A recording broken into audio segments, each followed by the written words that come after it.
Kartais per konsultaciją susiduriu su tokiu klausimu. Tiek iš vyrų, tiek iš moterų pusės. Ypač dažnai tai būna su gimdžiusio moterim arba vyrais, kurie jau kurį tai laiką yra santuokoje. Ir sako, nebepatiriu tokio malonumo, koks buvo anksčiau. Arba tokie pojūčiai skirtingi, kažkas tai pasikeitė. Žiūrėkite, su amžiumis moteris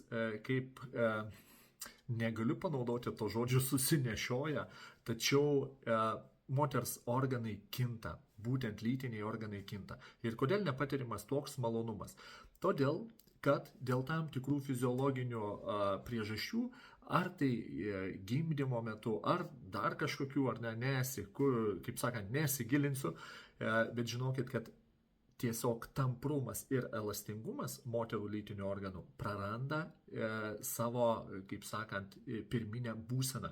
Todėl, kad dėl mitybos ypatumų arba dėl dar kažkokių kitokių ypatumų, fiziologinių, vėlgi kintančių su amžiumi, tai yra prarandama. Todėl bet kokiu atveju moteris ir vyrai, jeigu norite, kad jūsų malonumas prasitęstų kuo ilgiau, tie pojūčiai būtų kuo geresni, naudokite kolageną.